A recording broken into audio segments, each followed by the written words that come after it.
Let's get started. Frequently asked question number one is, how do I know what iPhone I have or what software version I am running? Many people receive their iPhones as a gift or they inherit them, and they're really not sure which one they've been given. But there's a real easy way to check. So you're going to go to your settings icon, which is that gray square that kind of looks like a gear. Mine has a red circle with a 1. I'm going to tap that. And then I'm going to scroll up till I see the word General. There it is towards the top. I'm going to tap on General. And please notice at the very top of the screen it says About. So I'm going to tap About. And all sorts of information pops up, including which phone you're using and what your software is. So if you look at the screen, you will notice it says model name, iPhone 10. So that tells me this is an iPhone 10. It might say on yours iPhone 6, iPhone 5, iPhone 8, and it might not be in this exact spot, but somewhere on this screen you will find the model name of your phone. Right above that you see it says software version 12.3.1. Again, you can check very easily to see what your phone is running. You might be thinking, well, why is this important? Well, if you don't keep your phone software up to date, sometimes apps don't run as well or the phone gets sluggish. So it's good to know how to find out this information. Now, while we're here, we're going to move on to frequently asked question number 2, which is kind of in a panic. Why am I getting this message that I'm almost out of storage? Well, I want you to scroll up until you find the word capacity. Now you see on my phone it says 64 GB. GB stands for gigabytes. That's how much storage I have for things right on my phone, for pictures and videos, etc. When I bought the phone, I had to make a decision on how much storage I wanted to pay for. If I had gotten more storage, the phone would have been more expensive. If I'd gotten less, it probably would have been less expensive. So that's a decision you have to make. You cannot expand this capacity. If you look under the word capacity, it says available. And you see that I have almost 40 gigabytes of storage still available. So I'm far from getting that message. But when I get up towards 63 gigabytes of use, I'm going to get that message. And I have to make a decision. What do I do? Well, I could buy a new phone. That's the most expensive thing to do. However, there are other choices.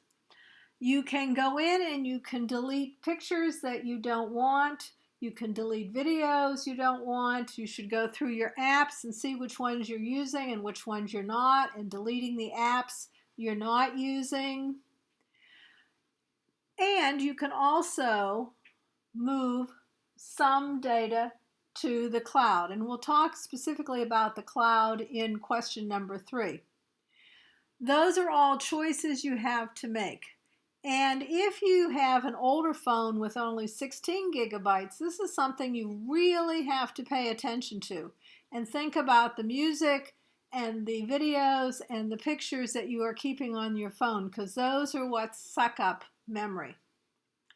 Now, you also have access to iCloud. So let's go back to the main screen on settings. I'm going to tap General up there in the upper left-hand corner. Now I'm going to touch Settings, and I'm going to scroll until I see my name. iCloud is Apple's version of storage outside your phone. I'm going to tap that, and you see where it says iCloud about in the middle of the screen. I'm going to tap that. Okay, now you see a color bar there, and it says I've used 101.9 gigabytes of 200 gigabytes. Now, if you're looking at your phone, it probably says something about 5 gigabytes. Everybody, when you buy an Apple product, gets 5 gigabytes of free iCloud storage. I have gone past that 5 gigabytes twice, and so I've made the decision to pay on a monthly basis for more storage in the cloud. And as I said, I'm going to explain exactly what the cloud is in just a minute. You can also see that I can tell exactly what is being stored in the cloud percentage-wise with the different colors. Now, you always have the option to expand your iCloud storage, as I have. So I'm going to tap Manage Storage. This might take a little minute.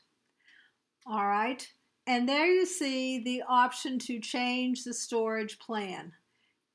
If I tap on that, I can see my options to buy additional storage. It's up to you. Again, if you are filling up your 5 gigabytes and you don't want to spend more money, then you need to go through those pictures. You need to go through the things that are stored in the cloud and get rid of what you don't want. It is rather inexpensive. It's like 99 cents to go up to 100, and I think I'm paying $2 a month to pay for 200 gigabytes. So let's go back.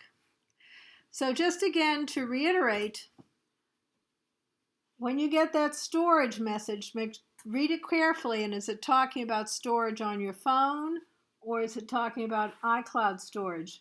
And remember that you have ways to control both. All right, so I kept talking about the cloud, and that is frequently asked question number 3. What is the cloud? People without any tech background don't know. Well, I'm going to show you a picture of the cloud. Here it is. This is a Google building in Oklahoma. It is where Google's data for the western part of the United States is stored. What's in that building is a whole bunch of computers and electronics and software, which are called servers. And a server allows a Google client to upload data to be saved there and not on their phone. And it also allows that client, you, me, a company, to download information that is stored there. They're highly secure. When we went there, the little security car came out and was watching us. It's surrounded by a fence with barbed wire. You can't get in. And I'm sure there are several of these, that Google does not just have one building that it stores all the Western data. So I use Gmail. My Gmail information is stored in a building like this, not on my phone. So that's what the cloud is. All the big tech companies have their cloud. Facebook, that's all stored on Facebook's servers and computers. It's not on your phone. Microsoft, Apple, all of them have these facilities to store data so you can upload and access your information. Now, what other things or what other ways might you save your data? So let me just go here. And you have on your phone an app called Files. Do you see it? It's sort of in the middle left. It's got a blue file. I'm going to open that. And I'm going to go back to Locations. Now, iCloud Drive is an Apple Cloud function where I can store documents. The little triangle is Google Drive, and that's in this file because I have a Google Drive app on this phone. I also have the Dropbox app on this phone.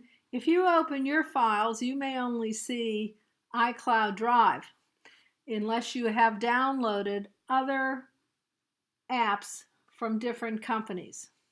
So when I save something, I can save it to iCloud Drive, I can save it to Google Drive, or I can upload it to Dropbox. So that's what the cloud is. Very simple. It is a metaphor. It's a marketing technique to explain what these big buildings with all these computers and software servers are, where we as people using them can upload our data to, our files, our pictures, our videos, and once they're there, we can download them. So it's a pretty simple concept, though sometimes we just think, you mean all my data's out there floating around in the sky? No, it's safely stored in a building or 2 or 3 buildings belonging to whatever company you have uploaded to. So that's what the cloud is. It's a marketing term. It's a metaphor for these very solid brick and mortar buildings full of computers and software.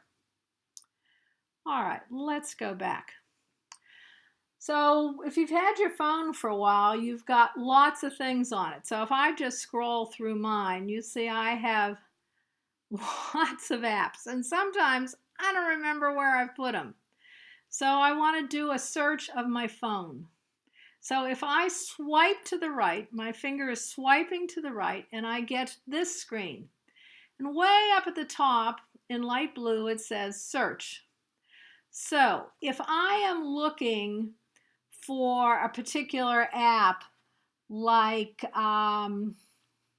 let's say I'm looking for photos, and I start to type in PH. Well, you notice the screen starts to offer me a bunch of suggestions, but also notice under applications, photos pops up. And so I can tap there and I go right to my photos. I'm going to go back to search. Let's say I was looking for an email. So you all know Boomer Tech Guide Chris Toy. So I'm going to start tapping in his name. There it is. So I'm going to pop that up. I see that he's in my contacts. I see that he messages. I can check, and also emails. So this little search window is very helpful in helping you find things that you have on your phone that you've lost track of. Remember, you just have to type it in. If it's an app, if it's there, it'll pop up. If it's not there, Siri will make some suggestions where it might be. Our 5th frequently asked question is, how do I shut down apps so that I'm not sucking up battery and I'm not overusing my bandwidth? Well, again, it's a fairly easy solution, but it depends on which phone you're using. I have a 10 that does not have a home button.